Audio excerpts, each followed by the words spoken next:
Good morning, little Miss Deltanelle and the bigs down there, and anyone else watching. Um, G-Paw's running behind. It was twilight weekend, and so lots of time in the rack, lots of miles in the rack.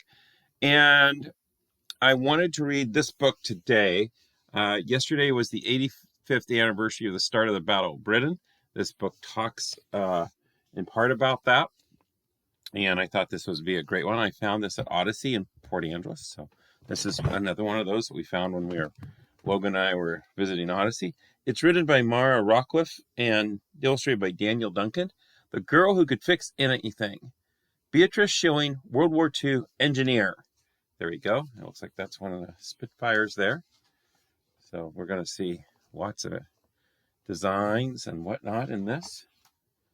And there we go. Beatrice Shilling right there working on something. So let's see. Beatrice Shilling wasn't quite like other children. She preferred tools to sweets. And here she's in one of the English villages there. Cathedral in the background. Look, she's got a tool there. She's visited the hardware store. Okay.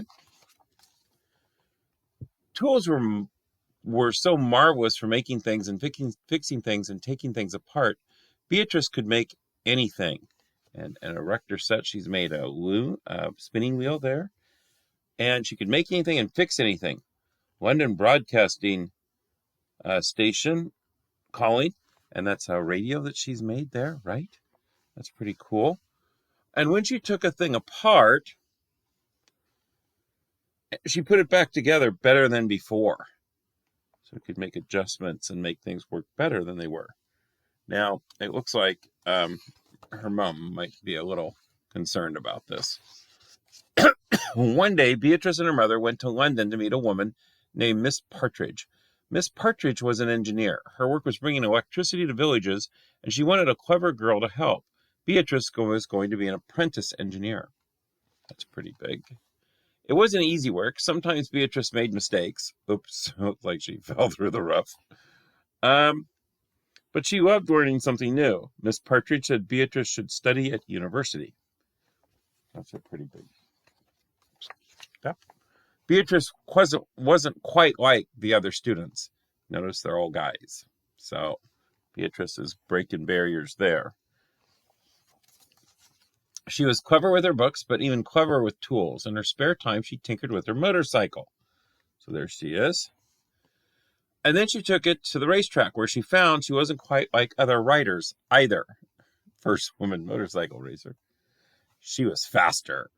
Look at that. She won the prize. By the time Beatrice left university, there wasn't much she didn't know about machines, yet no one seemed to have a job for someone who wasn't quite like other graduates. So she's being discriminated because she's a woman and a field for men. At last, the Royal Air Force establishment hired Beatrice to write handbooks about plane engines. For Beatrice, writing about engines was a boring job. She wanted to work on real engines. Finally, the engine department agreed to give her a try. Beatrice still made mistakes sometimes, but she was as happy as could be. She loved her job, and she met a man named George. George was quite like Beatrice. He was an engineer. He enjoyed working on machines. George even raced motorcycles, too. He was not as fast as Beatrice, but she liked him very much indeed. Aww. The men at work gave Beatrice a lovely wedding gift, a very special tool set. The next year, Britain went to war. By now, everyone at the Royal Aircraft Establishment knew that Beatrice could fix anything. She was put in charge of a small team. They dashed around the country showing Royal Air Force pilots how to make their planes start in the coldest weather and stop their engines from icing up. Pretty important.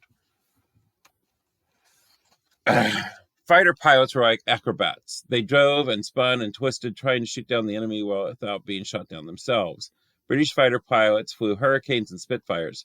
Both planes had the same type of engine, and that engine had a problem. When a pilot had to dive suddenly, the plane's engine often sputtered or, for a few seconds, simply quit. This is not helpful in the middle of a fight. The trouble seemed clear. Not enough fuel was getting to the engine, as should have been easy to fix, yet nothing seemed to work. Day after day, week after week, Beatrice and her team worked late into the night. It was a big problem for the Royal at first. Many engineers were searching for a solution, but Beatrice wasn't quite like other engineers. She found the answer. The problem wasn't whether enough fuel got to the engine when the pilot dove. No, the real problem came in an instant later when too much fuel flooded in. Oh. Changing the engine's design could fix the problem, but that would take time and money, and time and money were exactly what the British didn't have. This is the bombing of London during World War II. Luckily, they had Beatrice, and she made a little piece of metal with a hole in it that would let through just the right amount of fuel. It was easy. It was cheap. It could be put on quickly at an airfield without even taking the engine out of the plane. There we go. When Beatrice roared up on her motorcycle with her bag of tools, pilots knew they didn't have to worry anymore. Starts changing the tide, right? George joined the Royal Air Force as a pilot, too.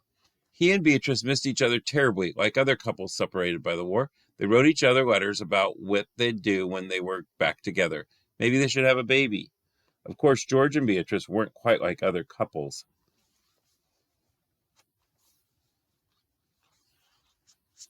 Beatrice decided she would rather have a plane.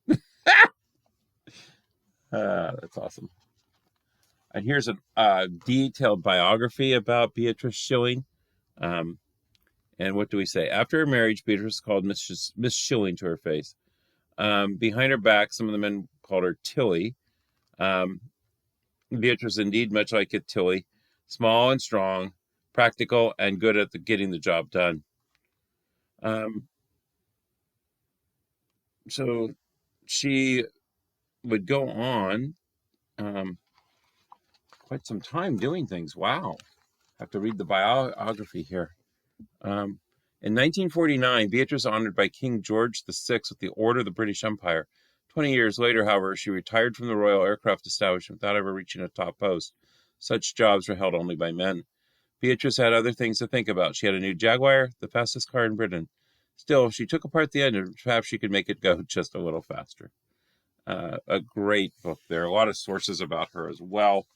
Hopefully that was a fun read. It caught my attention because of aviation history and also just the power and role she played in the Battle of Britain. So there you go.